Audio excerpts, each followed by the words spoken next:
Could you imagine if we actually had to do all these sides? Dude, why are you walking all the way back there? Go sit at your table. Good. Hello everyone, and welcome back to PlateUp. Today we're continuing where we left off from our previous video with our dumpling run, which were recently introduced in the Chinese New Year update.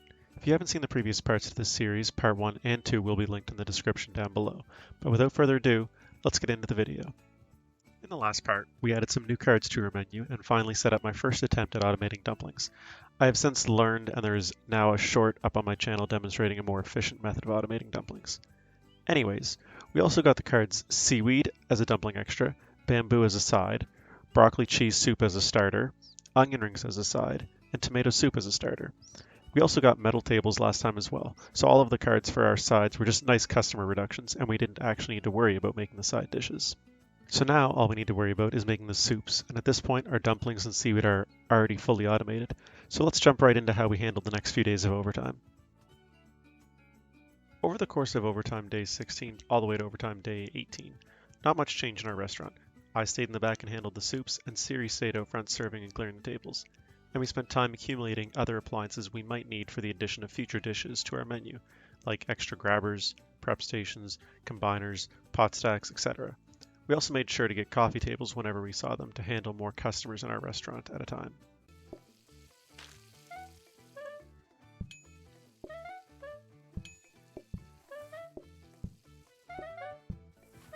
After overtime day, we got our next card choices.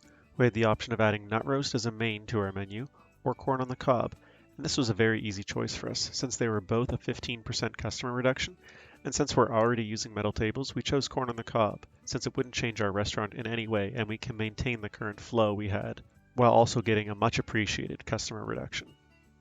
By day 19, our soup setup was looking a lot better. We finally got all the portioners we needed to have all the soups be portioned for Siri, which drastically improved her serve time, for starters, which was great. We also automated the chopping for tomatoes for our tomato soup.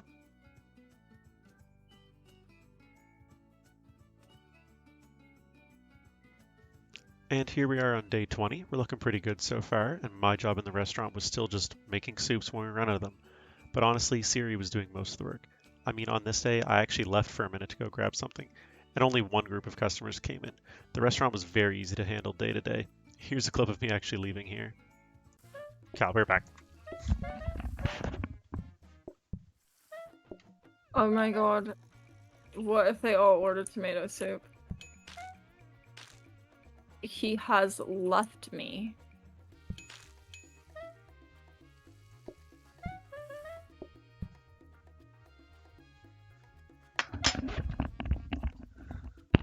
I don't know if you can tell, but we totally lost the game. See, look, you're fine. You really don't need me.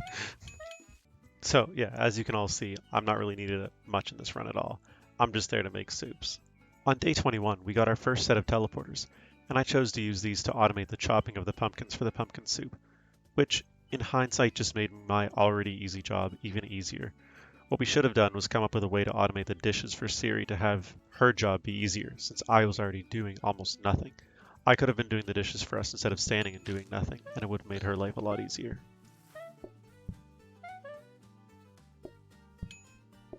After overtime day 21, we got our next card choices, and this was our first difficult card choice.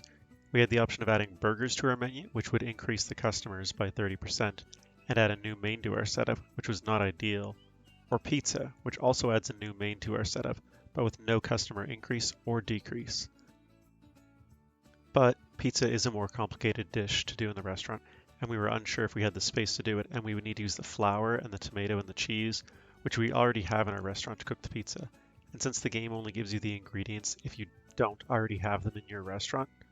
Anyway, ultimately, we chose pizza and spent some of our time reworking our parts of our restaurant to allow for me to cook the pizza in the back and have Siri have an easy access to the pizza for the customers.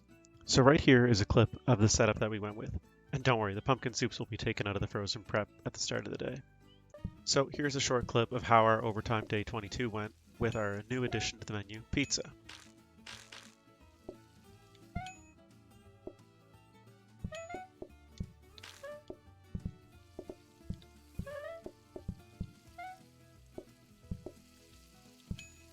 Do you imagine ordering a fucking piece of pizza with a baked potato? Nope.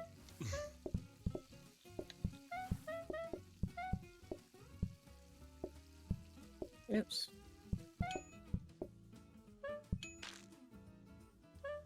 And then we have overtime day 23, which was pretty much the same as 22. No big changes here. I got you some trainers. Okay, thanks. Broccoli cheese soup. We got a danger hub.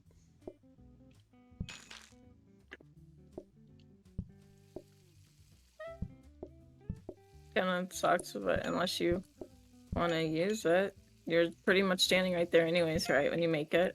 Yeah. And we need another danger hob for soup anyways, so if we get, when we will get the meat soup card.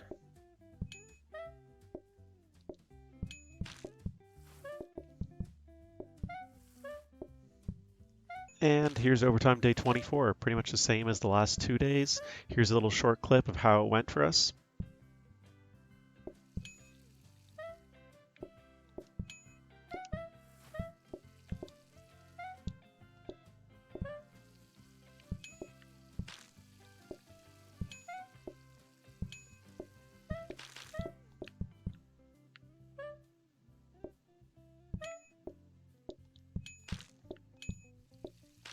And after overtime day 24, we got our next card choices, which were stir fry or burgers.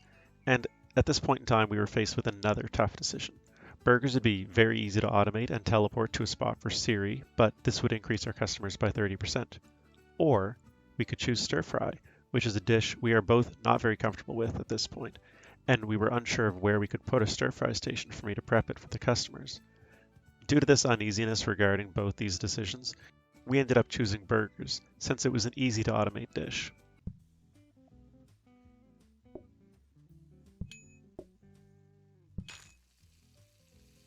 So here in the bottom left of our restaurant, we have our burger automation set up, and we have them teleporting next to the sink for Siri to grab and serve. But the 30% customer increase was a lot to deal with. Here's how that day went.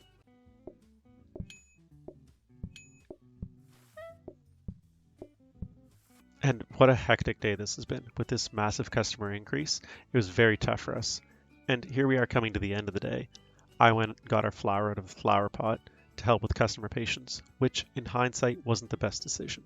I should have stayed in the kitchen so we didn't run out of soup, because me not being there when we ran out of soup caused us to fail the run right here.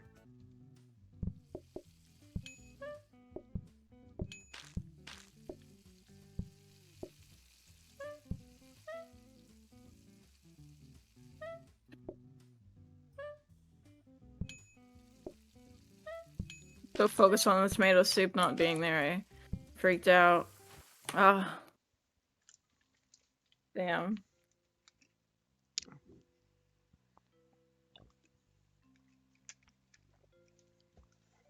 That's a lot of cards. Yep. But even though we lost the run, we learned a lot, and we made a new duo personal best, which we were both super happy about. And hopefully in the future we can beat our record, and maybe even make it into overtime day 30 for ourselves. But anyways, thank you all for watching, and I'll see you in my next video. Have a good one.